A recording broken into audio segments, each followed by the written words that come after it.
Masalah terbesar dari Bitcoin dan dunia kripto adalah Penipuan? Nggak sempat beli pas masih murah. Nah, mungkin masalah sosial.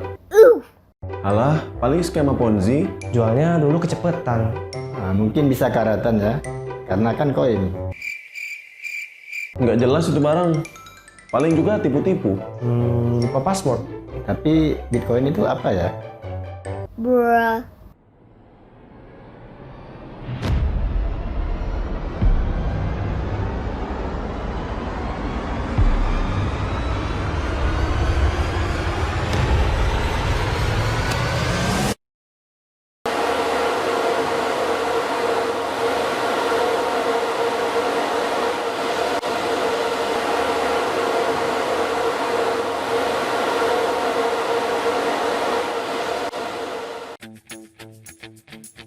ini adalah masalah terbesarnya.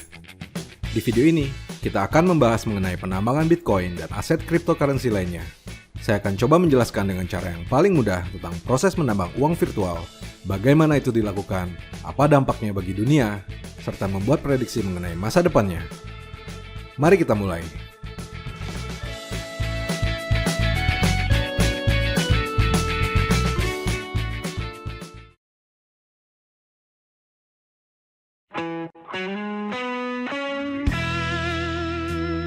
Pertambangan Bitcoin dan aset virtual yang lain beberapa tahun belakangan telah menciptakan sebuah industri dan jenis pekerjaan yang baru di seluruh dunia.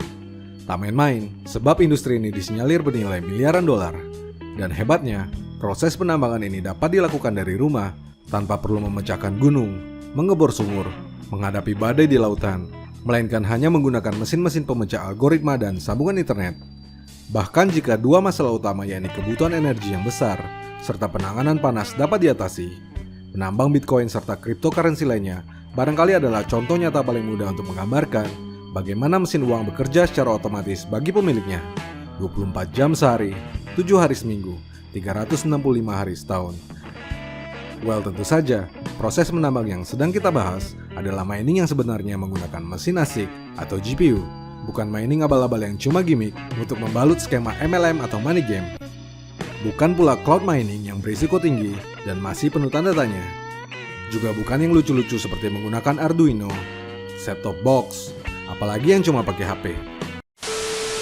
So if I'm making $5 per year, I need like 50 years to get the price of the phone back if I want to mine like this on my mobile phone. So in my opinion, it's not something that you should do, mining on Android. So pertanyaannya, apakah menjadi penambang atau miners menguntungkan? Jawaban cepatnya, ya tentu saja. Untuk menjadi seorang penambang, kita dapat mulai dengan membeli mesin-mesin yang dibutuhkan. Bagi penambang rumahan, GPU atau kartu grafis yang biasa digunakan untuk bermain game dapat jadi pilihan. Kita dapat mulai dengan satu, kemudian mengembangkannya menjadi rig mining hingga tanpa batas untuk meningkatkan penghasilan. Ada banyak koin yang dapat ditambang menyesuaikan jenis mesin yang dimiliki. Dengan GPU, Ethereum adalah koin yang paling populer dan menguntungkan untuk ditambang. Sementara itu, jika ingin menambang Bitcoin atau aset virtual dengan algoritma khusus, kita dapat menggunakan mesin ASIC yang memang dibuat khusus untuk menambang aset-aset tersebut. Proses penambangan dapat dilakukan secara solo ataupun melalui layanan pool mining, menambang bersama-sama yang saat ini banyak tersedia.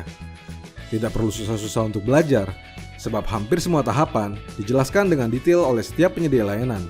Selain itu, komunitas penambang dan para miners juga aktif berdiskusi di berbagai forum dan grup, serta rajin membagikan pengalaman dan beragam tutorial melalui YouTube dan platform sosial yang lain. Secara prinsip, semakin mahal harga Bitcoin, semakin mahal pula harga mesin-mesin yang dapat digunakan untuk proses menambang. Inilah alasan mengapa para gamer sering ngambek kepada para miner, sebab VGA yang mereka gunakan untuk bermain game harganya menjadi sangat mahal karena diborong oleh para penambang. Tapi, tentu saja, industri pertambangan cryptocurrency ini bukan tanpa risiko atau masalah. Justru masalahnya cukup pelik dan membahayakan. Masalah paling utama adalah energi.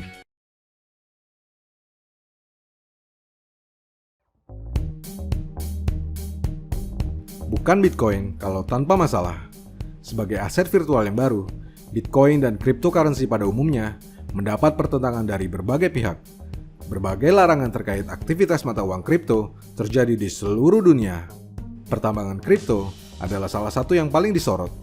Tak heran, sebab industri ini membutuhkan energi yang sangat besar dan bertambah besar seiring waktu. Gabungan hash rate dari para penambang di seluruh dunia membutuhkan energi yang dapat menghidupi listrik satu kota, kalau bukan satu negara. Bayangkan saja, data menyebutkan jika selama September 2021, konsumsi listrik yang dipakai untuk menambang Bitcoin mencapai 7,97 terawatt hours. Maka wajar jika kemudian aktivitas ini dilarang di China, negara dengan jaringan penambang terbesar di dunia, yakni sekitar 49% per April 2021. Sebab di saat ada banyak penduduk yang kekurangan pasokan energi listrik, para penambang malah menggunakan listrik secara boros untuk proses penambangan Bitcoin. Dan karena berhubungan dengan energi, tentu saja sumbernya kemudian dipertanyakan dan menjadi isu sensitif bagi banyak pihak karena dunia memang sedang berjuang melawan perubahan iklim dan global warming. Mayoritas penambang ternyata masih menggunakan sumber energi tak terbarukan, seperti limbah batubara yang sangat merusak lingkungan.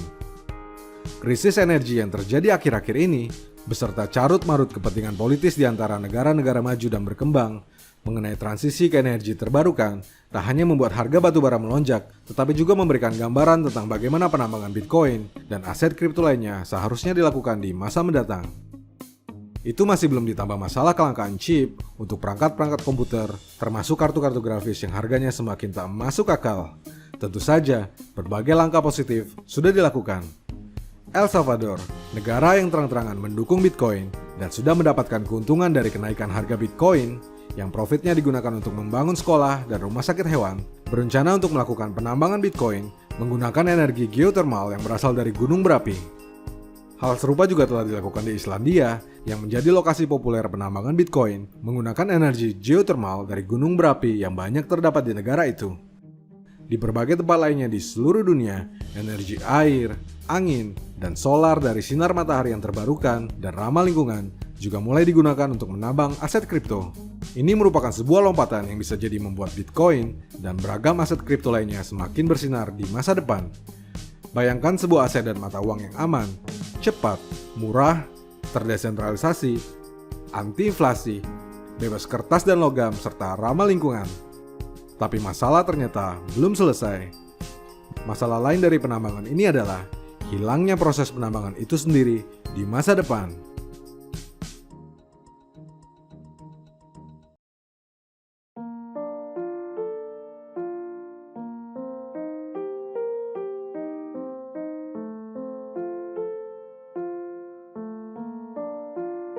Ethereum adalah koin kripto paling cerdas, paling canggih, dan juga paling diminati oleh para penambang, terutama penambang yang menggunakan GPU sebagai mesinnya. Mengusung teknologi Proof of Work dan Smart Contracts, Ethereum merupakan produk dari blockchain yang paling superior, menciptakan ratusan token, DeFi, NFT, hingga para penambang. Sayangnya, teknologi itu menjadi seperti anomali bagi Ethereum sendiri. Biaya gas yang sangat besar, serta keterbatasan-keterbatasan yang tidak terpikirkan sebelumnya, datang mengancam ketika Ethereum tumbuh menjadi sangat besar, menjadi aset terbesar kedua setelah Bitcoin. Untuk memecahkan masalah ini, Ethereum berencana untuk mengganti teknologi Proof of Work menjadi Proof of Stake yang jauh lebih efisien. Proses migrasi yang disinyalir memakan waktu beberapa tahun ini, sejatinya sudah dimulai sejak November tahun 2020. Sayangnya, migrasi ini akan mengusik kesejahteraan para penambang, sebab ketika adopsi POS telah dilakukan, maka sejak itulah Ethereum tak lagi bisa ditambang. Tidak ada yang tahu persis apa yang akan terjadi kepada para penambang saat itu dimulai. Satu hal yang pasti, peristiwa itu tentu saja akan menyebabkan chaos dan sengkarut demi menemukan keseimbangan baru di saat para penambang beralih ke koin lain yang akan meningkatkan difficulty-nya. Beberapa jenis kartu grafis dan mesin tambang yang hanya dapat memecahkan algoritma Ethereum tak akan lagi bisa menambang seperti biasanya. Ethereum 2.0 adalah momen terbesar dalam sejarah penambangan yang ditunggu-tunggu oleh semua penambang di seluruh dunia. Bagaimanapun, menambang kripto adalah sebuah bisnis yang mengandung resikonya sendiri, sebagaimana yang terjadi pada setiap bisnis. So, ingin menjadi penambang atau tidak, satu hal yang perlu kamu tahu, harga Ethereum diprediksi akan meroket saat the merge telah terjadi. Tentu saja, selain menambang, membeli serta menyimpan Bitcoin, Ethereum, dan aset kripto lainnya adalah pilihan yang sangat menarik untuk meningkatkan kekayaan yang kita miliki.